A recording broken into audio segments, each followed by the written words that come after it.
Hey, Algebra 2. So I apologize. I started these notes and I was recording them, and then technical difficulties stopped my recording.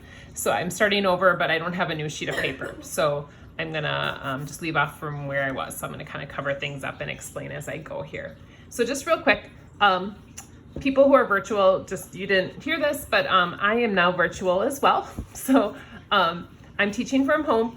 If you guys, those of you guys at home or at school, if you guys need to meet with me at any point, I have a little bit of flexibility with that just because I'm not in person with the students. I'll be uploading these videos and then just kind of being available during the day. So feel free to shoot me emails whenever you guys need to. If we need to do a live meet, we can do that, so let me know.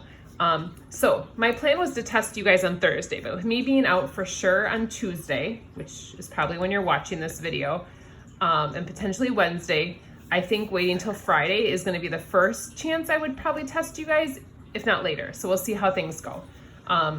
So test on Friday, kind of plan for that, and we'll see how things shake out for my week. So our first section here, we talked about functions. We talked about the fact that y can repeat, but x can't repeat. What I mean by that is, so in this case, is this a function? And it is, because the y's repeat, but the x's don't. So the x's are all different and the y is the same. So that's kind of that that mapping idea where all the arrows are leaving the x's and pointing to one y. That's okay. So the domain is the possible x values. So, oh gosh, I just listed those x values there.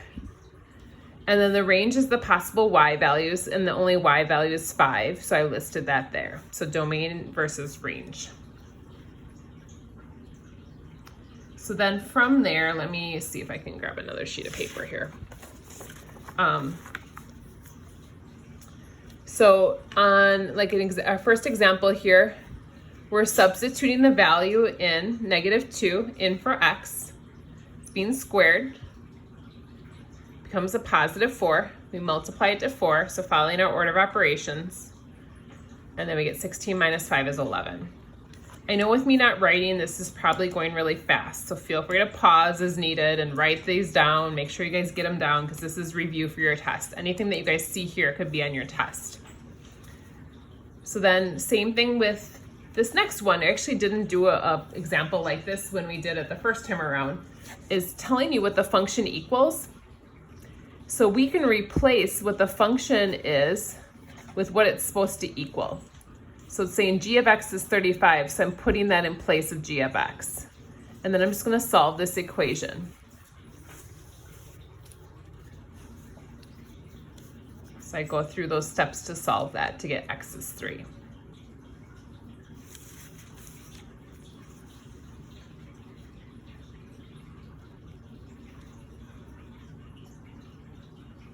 Again, pause me as needed. It's hard for me to pause much here just because I know some of you guys are quick. So these next ones here, we can do that vertical line test. So we test the graphs and check and see my vertical line only hits the graph in one spot in all these cases. So these would be considered functions, these 3, because they pass that vertical line test. However, the 3 over here are not, because of the vertical line test.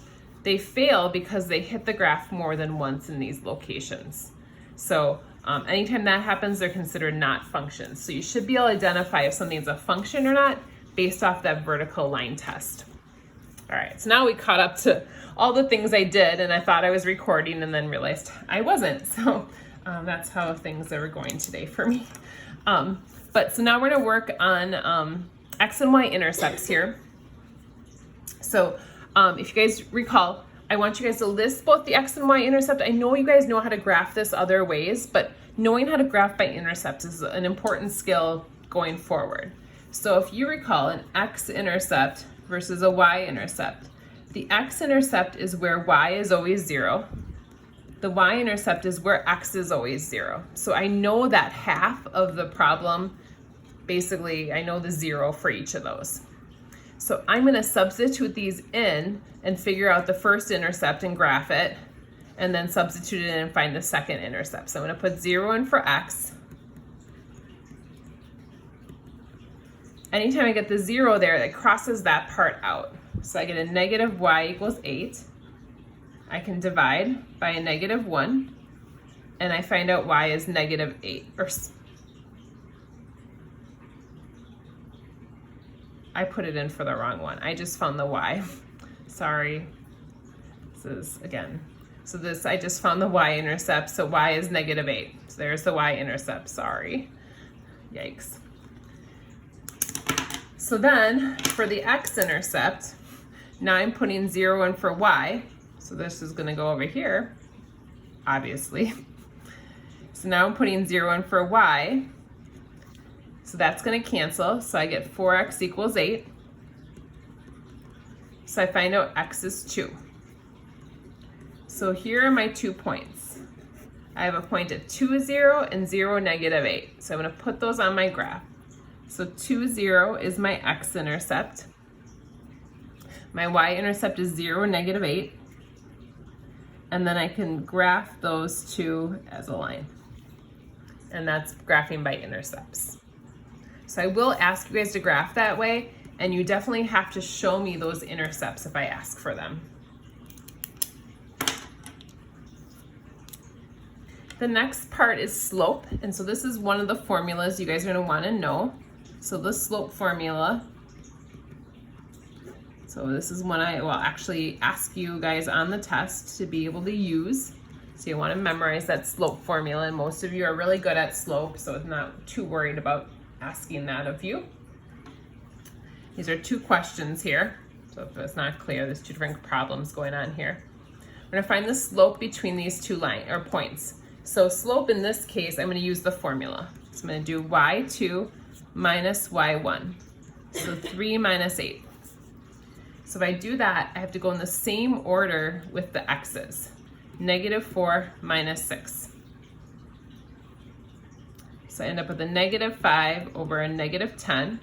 2 negatives become a positive, so it becomes a +1/2. So that's the slope using the formula. Or I can find the slope using rise over run as well. Now, looking at this already, I can tell we're going downhill, nice negative, going downhill for slope dude here. So I'm going from one point to the next, and I can use whatever points I want just to kind of make it easier. I'm going to use the intercepts, but you don't have to. Here I'm going down 2, and down is negative, and I'm running across 8. Since I'm going to the right, it's +8. So then I'm just going to simplify that, so that's going to become a -1/4 as my slope. Now, had you gone just down 1/4, that would also give you the same outcome. So, or if you'd have gone over here, you just had to simplify, it would end up with the same outcome either way.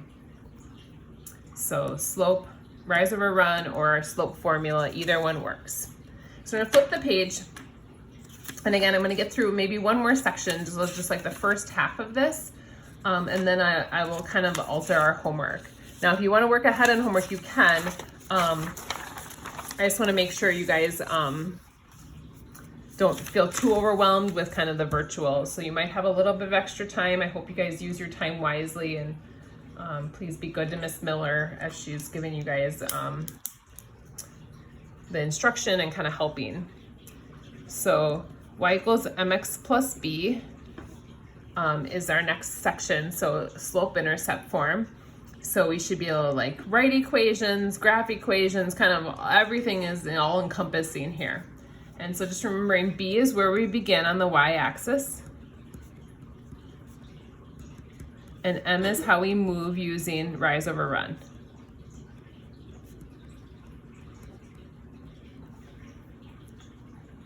So remembering, we talked about this quite a bit. What happens when we have just one variable? So the y equals is the one that's flat.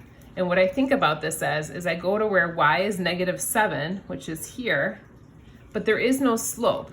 It's like 0x minus 7. So the slope is actually 0, and my b is -7. So this would be a flat line at -7. Now don't forget, if it's a vertical line, we call that undefined, because I remember that's the slope that, you know, you fall off the cliff there. So undefined for that slope. So this next one, we have to get the y alone. So I'm going to divide by 4. I get 5 over 4x. So this case, there is no b, so b is 0.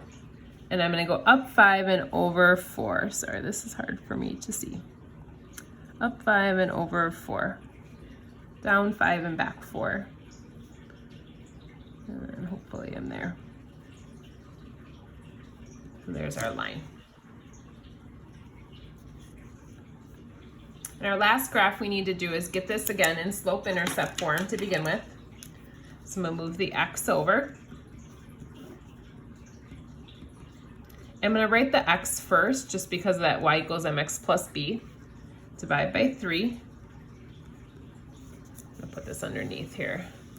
So I get y equals, this is going to be a negative 1/3 x, and then plus 4. So I'm going to begin this one at 4 on the y-axis, and then my slope this time is a negative 1/3, so I have to go down 1 and over 3. Down 1 and over 3. And then up 1, back 3.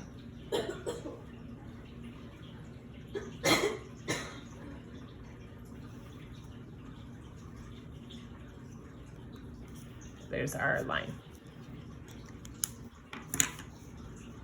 So being able to graph those, being comfortable with that. Now notice on these we did not shade because there's no inequalities. They're not the V shape because they're not absolute values. So there was kind of a lot of different types of graphing we did in these problems.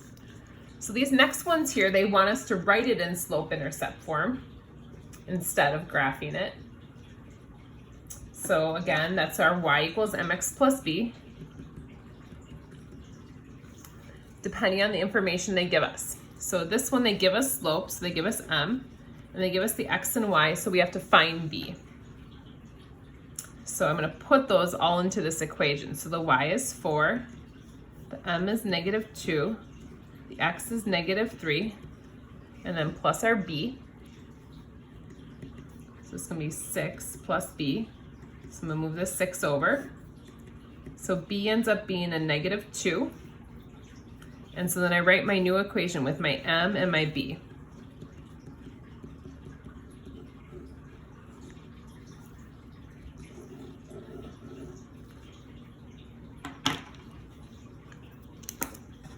So in the next one, we need to find the slope. They don't give that to us.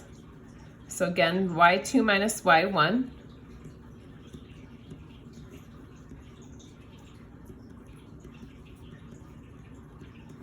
So 5 over negative 10, so it's really a negative half. Once I have that, then I need to find my b. So I have this information. I'm going to use one of these two equations. I'm just going to use the first one. So there's my x and y. So negative 2 equals m x plus b. So I multiply negative half of 6 is a negative 3. So I'm going to move this back over. So if I know b is 1, and so then I can write my equation.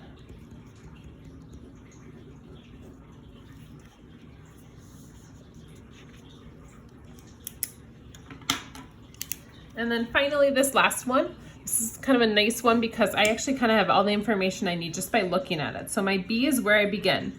So that's negative 4. And then I can find my slope using rise over run. I can go up 3 and over 2. Positive slope up 3 over 2. So then I have my equation already. Now, if you didn't see that, or you couldn't clearly see that, you could always pick a couple points and do it just like you did this problem. But if I can see the b and the slope, I would just use it this way. All right, and then finally we'll do this last problem and then we'll be done for today. So I'm gonna alter the homework slightly for you guys. I was gonna check to see if I had it broken up here well for you. So parallel versus perpendicular, just to remind you guys, parallel is when we have the same slope, so exactly the same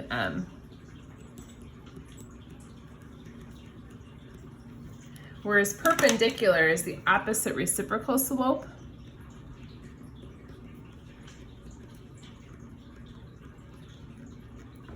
So you flip it and change the sign.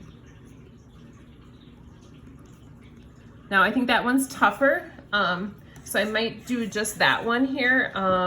They have a parallel one. If you want an example of that, let me know. I can do one of that. I can always send that one off to you, but I'm just going to do perpendicular right now. So perpendicular, I'm going to flip it and change the sign. So my slope is 3. So if I was doing parallel, I would just do m as 3. And then I would use this as my point, my x and y, and I would find a new b.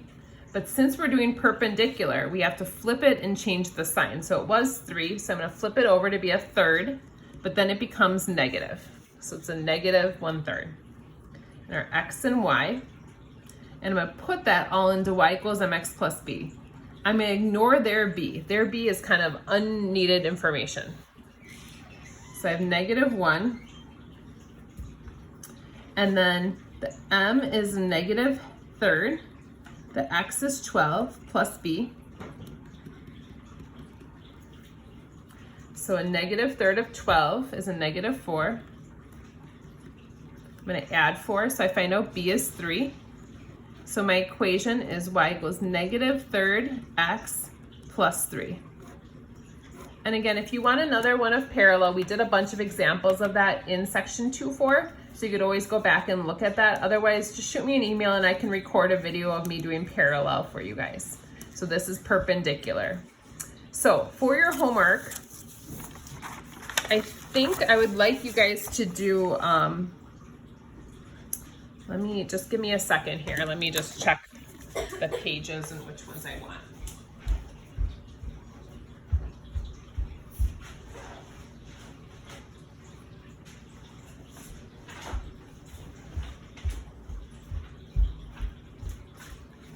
So I needed to grab my book. So I think we will do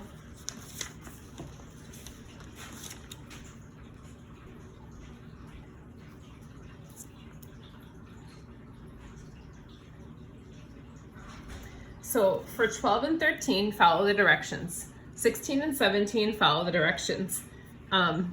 21, 22, 24, these ones, you're gonna not be following the directions. You're gonna just graph it. So don't stress about like what exactly they're asking you to do, like in the directions. It talks about writing a standard equation. So let's just graph. So yeah, let's actually stop there for today. I mean, if you could probably go, really technically, you could probably go to number 39. But just for just the sake of ease, let's stop at this point. So you're graphing these, you're doing those problems. So this is going to be due Wednesday. And then the rest is going to be due Thursday. But again, you could probably get through some more of this. I mean, you really should be able to get through all of it, but what we've reviewed to is 39 at this point. So the rest will be due Thursday. So I will put that online, and the pictures will be for the whole thing, but please make sure you guys shoot me an email if you guys have any questions. Hang on to the notes for Wednesday, because again, I think I'll still be gone on Wednesday unless we got results back sooner. So take care. Let me know what you guys need from me, and I hope you guys are all doing well. Bye-bye.